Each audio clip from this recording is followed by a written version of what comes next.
Olá, começa agora mais um programa do Complexo do Hospital das Clínicas, Faculdade de Medicina de Ribeirão Preto e FAEPA, a Fundação de Amparo à Pesquisa. Recentemente, o Brasil acendeu o sinal de alerta contra o ebola, mas o fato de um africano que entrou no Brasil via Argentina ter constatado que ele não carregava o vírus ebola deu um refresco às autoridades e também à população. Mas isso não tirou a preocupação de novos casos poderem acontecer. O assunto de hoje é o ebola, a possibilidade dele entrar no Brasil. Para conversar sobre isso, participam do programa de hoje o doutor e coordenador da Unidade de Emergência do Hospital das Clínicas de Ribeirão Preto, o doutor Antônio Pazin Filho, e o professor Valdes Bolela, que é professor de moléstia infecto-contagiosos da Faculdade de Medicina de Ribeirão Preto, que também atua no HC. Sim. Para começar, para saber se esse vírus pode entrar, a gente precisa saber como é o vírus. Qual é a atuação desse vírus, professor Valdes? Bom, o vírus do ebola, ele causa uma doença que está classificada como febre hemorrágica. Então, geralmente são quadros que lembram uma infecção, e os pacientes podem evoluir com sangramento. Então ele é classificado aí no grupo de febres hemorrágicas. E a manifestação clínica é difícil de diferenciar de outras febres hemorrágicas e de outros quadros, como malária, febre tifoide, leptospirose, que são doenças infecciosas bacterianas, outras causadas por outros agentes infecciosos. O que o paciente apresenta geralmente é um quadro de febre, depois de ter tido contato e se infectado. Ele tem febre, geralmente com dor no corpo, dor abdominal, náuseas, às vezes ele apresenta vômitos também e com muita frequência diarreia. Esse é o início do quadro. E, como a gente sabe, outras doenças podem causar esses mesmos sintomas. O que diferencia essencialmente uma suspeita ou um quadro de ebola é o fato do indivíduo em que se suspeita ter vindo de uma região onde está tendo transmissão do vírus ebola. E aí seriam basicamente os 3 países da África que a gente tem ouvido muito falar no noticiário, que é Guiné, Serra Leoa e a Libéria. Bom, se esses sintomas são parecidos com outras doenças e o único diferencial é de onde vem essa pessoa, pode haver, parece que não aconteceu em Cascavel, pode haver interpretação errônea de quem atende e deixar passar um caso e outras pessoas serem contaminadas, como aconteceu nos Estados Unidos e na Espanha? Pode. A gente viu a história do caso americano, ele tinha esse antecedente epidemiológico e ele foi liberado depois de uma primeira avaliação e, mantendo os sintomas, ele voltou para a unidade hospitalar, foi atendido e aí que foi feita a hipótese. Por isso que é fundamental, e essa é a base da avaliação, da investigação clínica, né, de um paciente que tem febre, é fazer o antecedente dele, checar os antecedentes.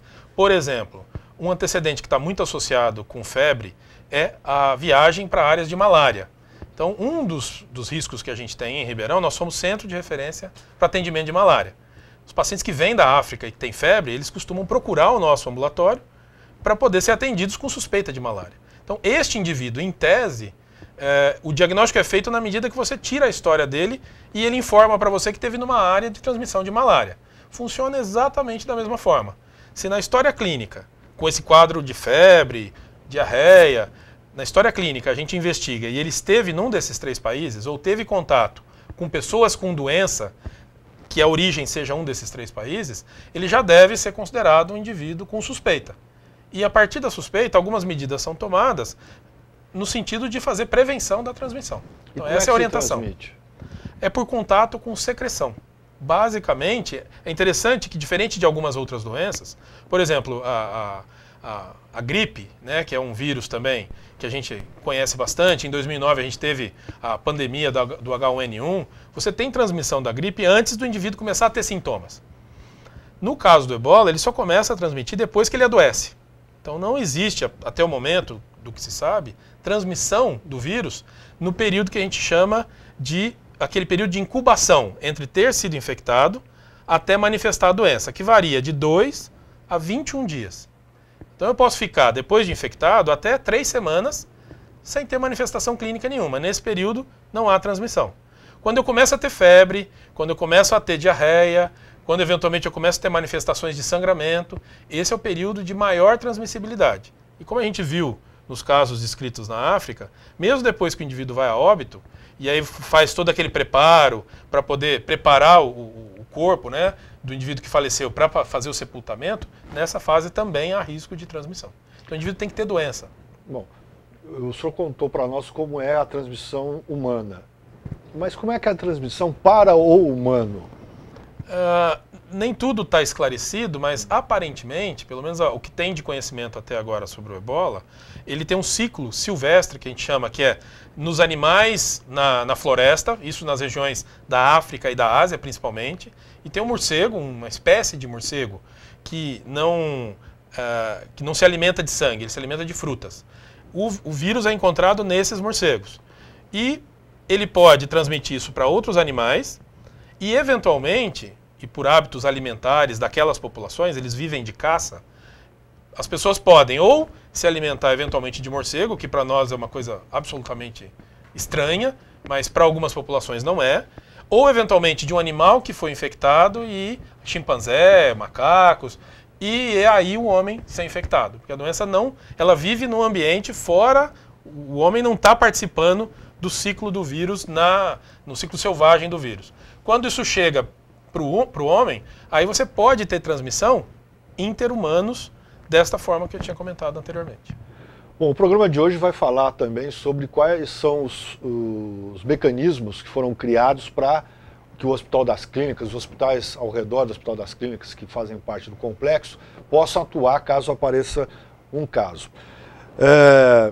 Eu mudo um pouquinho o assunto, conversando aqui com o professor Antônio Pazin Filho. Professor, nós estamos vivendo de fato um perigo real ou a imprensa está dando importância demais para o fato? Não, é uma doença que tem uma letalidade alta. Então, está atingindo 50% dos casos que foram documentados até agora. Então, é uma realidade preocupante, principalmente com a globalização e a facilidade de viagem, intercâmbio de pessoas, de alunos, etc. A gente tem grandes condições de ter um caso aqui, como aconteceu nas viagens, que a gente viu na Espanha, na Europa e no restante da Europa e nos Estados Unidos. Então esse risco existe. Então a gente tem que estar preparado. Se vai chegar ou não, pode ser que não chegue nessa vigência dessa epidemia, mas uma hora alguma dessas epidemias vai chegar. Então você tem que estar preparado.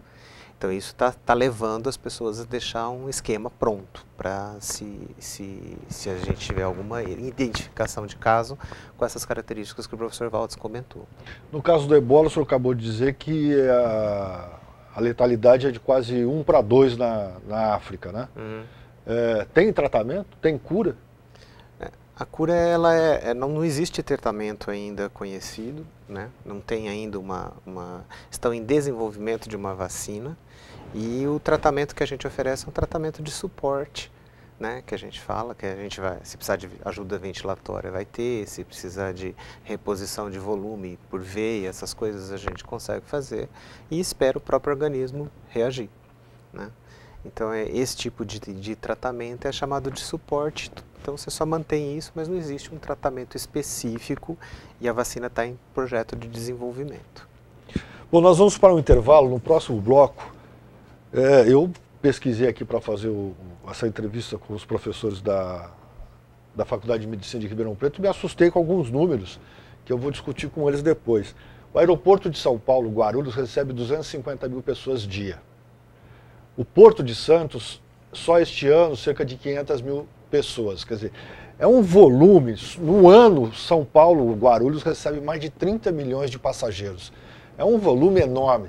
Como é que controla esse tráfego, essa possibilidade de alguma dessas pessoas estarem, ou uma delas apenas, estar contaminada e entrar no país? No próximo bloco. Agora, nesse segundo bloco da TV do Complexo HC, FAEPA e Faculdade de Medicina de Ribeirão Preto, há uma substituição aqui. O treinador fez uma mudança. Saiu o professor e doutor Valdes, entrou o doutor Daniel Cardoso de Almeida e Araújo, que é médico sanitarista do HC. Como eu disse no bloco anterior, eu comecei a levantar alguns números e fiquei assustado com a quantidade de passageiros que circulam pelo aeroporto de Guarulhos, sem considerar os outros grandes aeroportos do Brasil, e o Porto de Santos. Em Guarulhos, cerca de 30 milhões de passageiros ano, e este ano, Santos com cerca de 500 mil passageiros, turistas que passam pelo Porto de Santos. São 250 mil passageiros por dia em Guarulhos. Doutor Daniel, como é que controla tanta gente com a possibilidade de alguém entrar contaminado?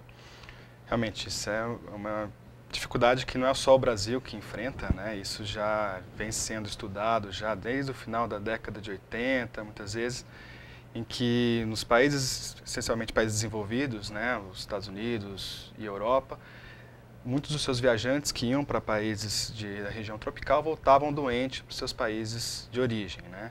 E a partir dessas observações, eles começaram a orientá-los, né, a partir do que a gente chama hoje de medicina do viajante, né? Então, eles já estavam naquela época observando, e dados suíços mostram que praticamente metade da população no ano viajam para algum país do exterior, inclusive especialmente dos países tropicais, né? Então eles têm essa cultura da viagem já muito bem enraizada naqueles países. Então eles já têm esse estudo, né, nessas questões de você se expor em outros continentes para doenças completamente desconhecidas no local de origem já há muitos anos, né? E algumas décadas já tem trabalhado com isso.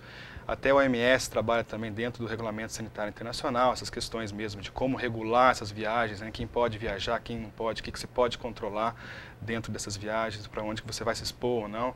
Então tem já há muitos anos alguma coisa estabelecida nisso. E de fato, né, uma viagem hoje aérea, você atravessa o mundo, e em 24 horas, 48 horas você consegue dar atravessar o mundo inteiro. Você pode se expor numa doença na Ásia, no dia seguinte está na África e no dia seguinte já está na América, por exemplo, né? Então isso dinamiza muito a questão epidemiológica das doenças, né? O professor Pazin falou no bloco anterior que vale a pena o cuidado, que talvez nessa epidemia nada aconteça no país, mas a avaliação dele é que um dia chegue. Qual é a sua? O risco existe, lógico, né? O risco existe. A OMS trabalha com risco baixo de transmissibilidade para outros continentes e dessa introdução do vírus, que ele é muito pequeno dela continuar a sustentabilidade dessa transmissão. Significa o quê? Que pode acontecer com os casos importados em alguns países, mas que com uma estrutura mínima de vigilância, de controle, esses casos não se multipliquem e virem uma catástrofe como acontecendo nesses 3 países agora na África. A gente trabalha com um risco muito pequeno para que isso aconteça.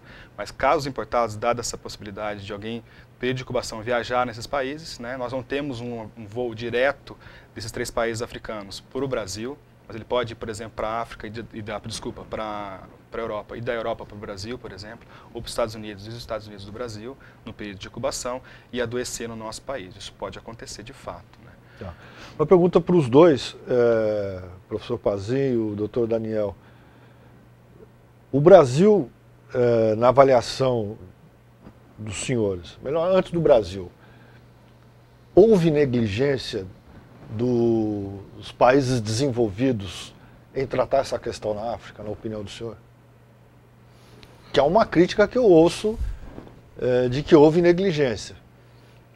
Eu não sei, é que é uma doença que está sendo originada do continente africano, ela é relativamente recente, o conhecimento sobre ela, e muito do que se faz é dependente do investimento que você tem na doença, que é feito pelos próprios países, né? Nós mesmos, por exemplo, dentro do Brasil temos a situação do Chagas, ninguém nos Estados Unidos ou na Europa pesquisa Chagas. Uhum. Então é geralmente quem está envolvido com o problema que vai atrás disso.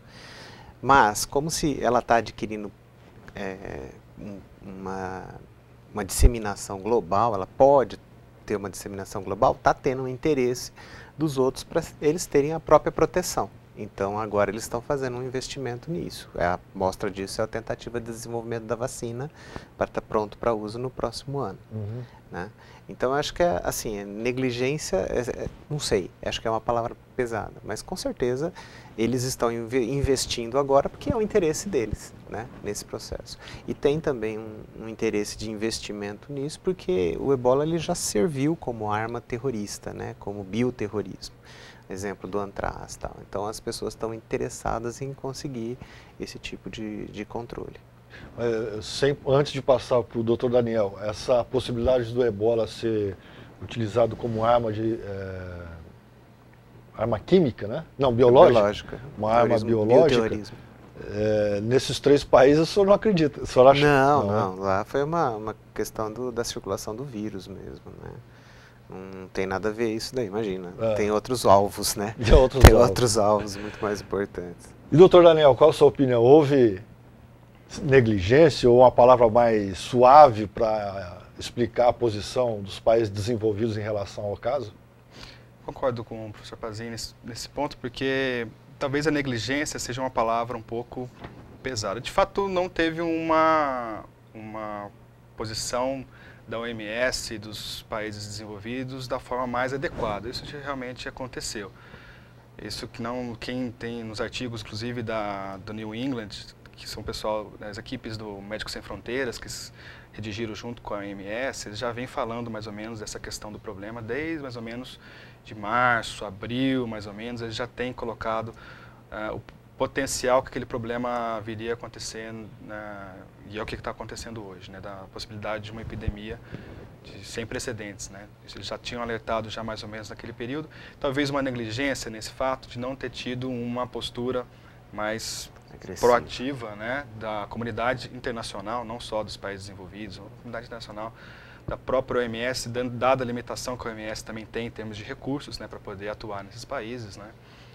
E eles já vinham alertando disso, essa possibilidade de acontecer, de fato aconteceu, né? Então talvez se tivesse tido uma ação financeira, né, e de apoio mesmo técnico, né, com equipe de saúde, né, militares, para dar o apoio à questão da segurança nesses países, talvez a realidade hoje tivesse sido um pouco diferente. De fato, isso pode ter acontecido, sim, aconteceu.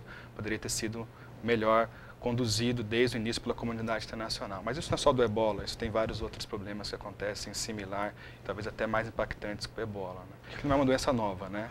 Tem até filmes já da década de 90 retratando a possibilidade do ebola, não é uma novidade de uma doença que ninguém conhecia, né?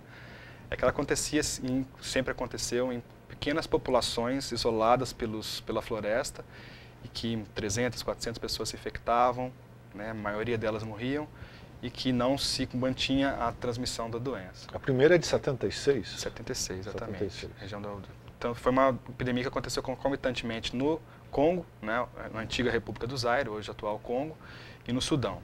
Foram epidemias separadas, isoladas, mas que aconteceram coincidentemente no mesmo período, em 1986. Agora, tem muita orientação, né, na recepção de quem vem desses países.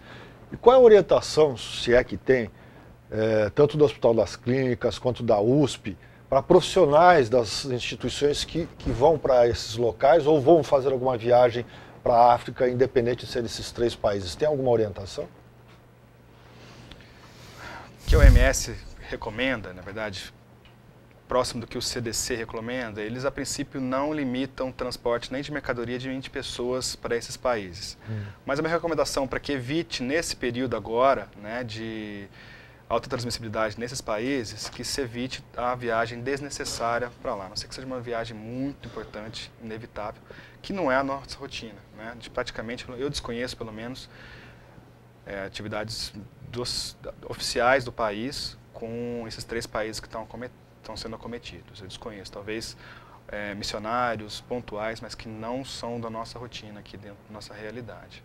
Ok. Mas que se fosse expor naquela região, né, que saibam muito bem do risco que estão sendo expostos, né, que vão treinados, preparados para poder se proteger nesses locais.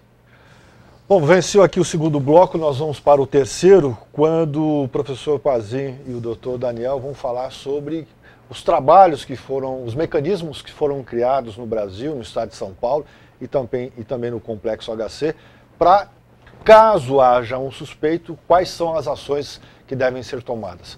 No próximo bloco.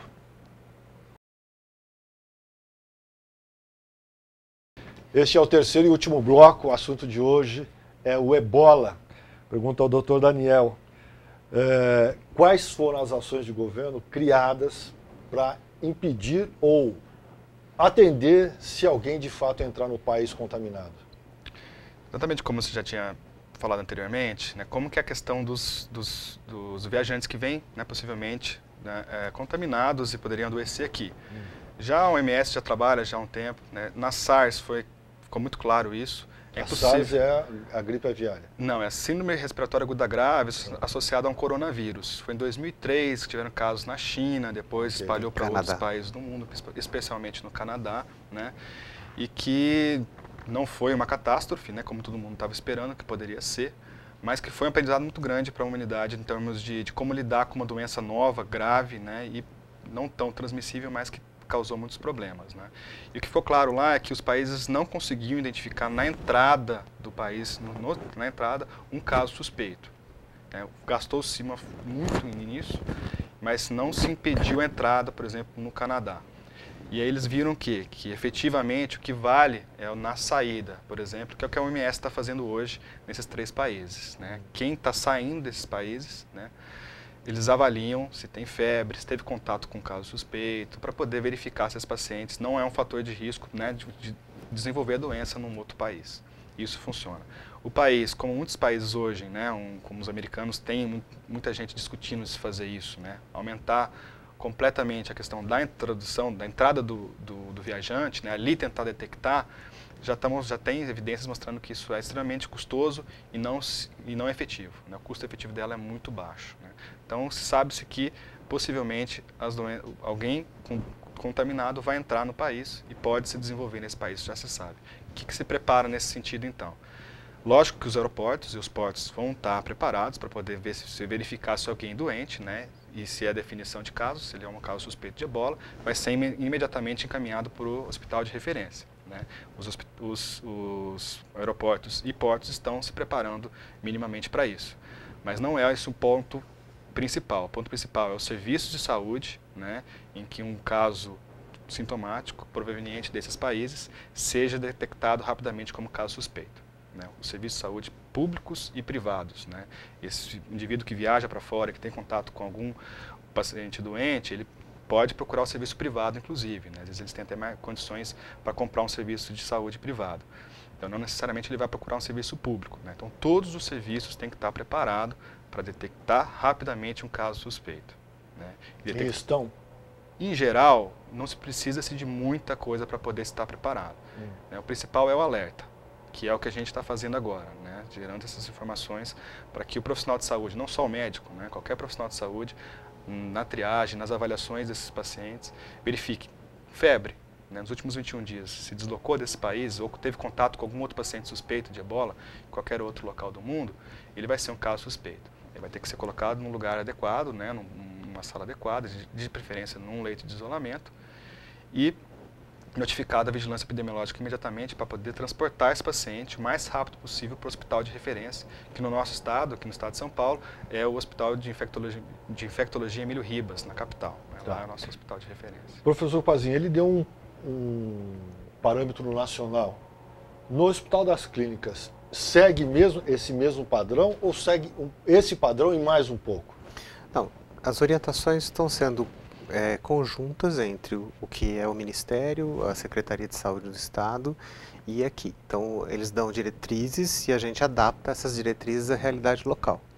Então, quando você pensa em uma epidemia, você tem 2 fases que você pode pensar. Uma delas é a fase de contenção da doença e uma outra fase de tratamento. Então, a fase de contenção, o objetivo é não deixar que a doença se espalhe na população. E a fase de tratamento é quando a doença já se espalhou e que você vai só prestar o atendimento médico para os pacientes mais graves.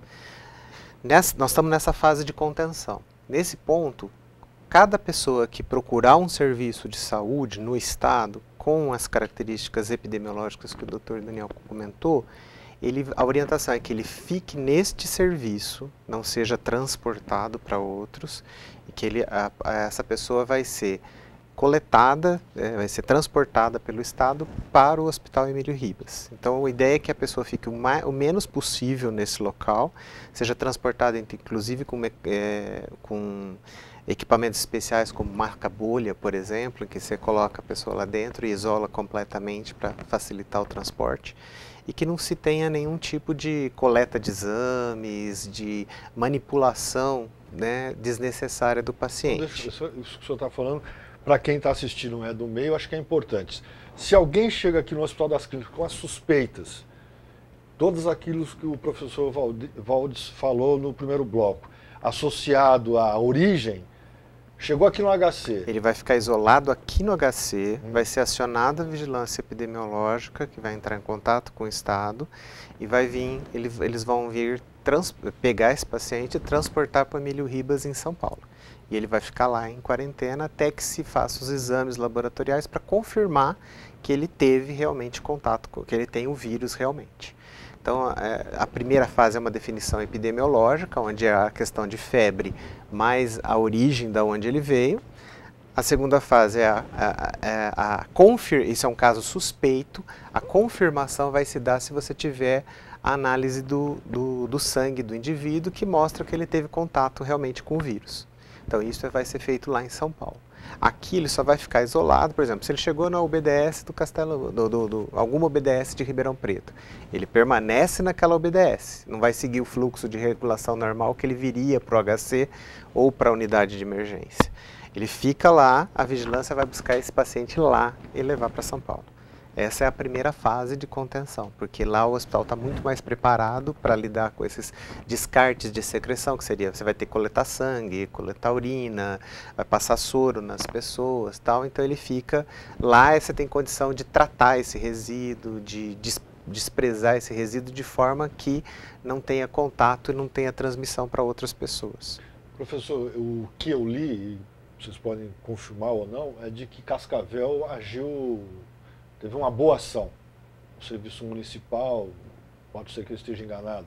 A ação em torno do africano que chegou no Brasil, acho que via Argentina. O senhor acha que o que o HC tem de preparado, a experiência que a própria instituição tem, isso também tem nas unidades básicas, tanto de Ribeirão quanto em cidades da região? Então, o sistema está tentando preparar todos para essa eventualidade. Né, inclusive, como o Dr. Daniel colocou, do serviço privado, porque muitas dessas pessoas que têm condições de voos internacionais têm um poder aquisitivo maior. E o que se precisa para coisar? Um grande diferencial dessa epidemia é a questão do risco para o profissional de saúde, que é quem vai lidar com o paciente. Então, está se disponibilizando uma série de equipamentos de proteção individual, e estão se treinando todos os profissionais médicos de enfermagem e qualquer outro profissional que venha ter contato, como se paramentar usando esse equipamento de proteção individual para poder lidar com o paciente enquanto não vem o auxílio externo.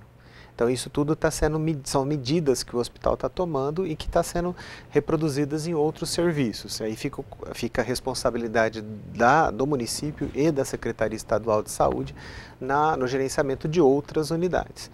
Uma coisa muito importante que a gente tem que ter em mente e que foi presente nas outras epidemias que nós tivemos riscos aí, é a questão do pânico que essa situação pode ter.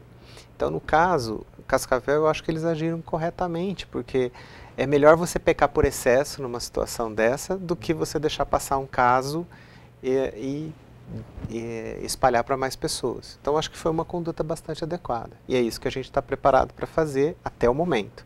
Se, por um acaso, essas medidas não forem necessárias e a gente entrar numa fase da epidemia que vai ser de tratamento, aí vão ter que se desenvolver outras situações, outras condições. E já está se discutindo possibilidades de investimento nacional para se criar esses sistemas.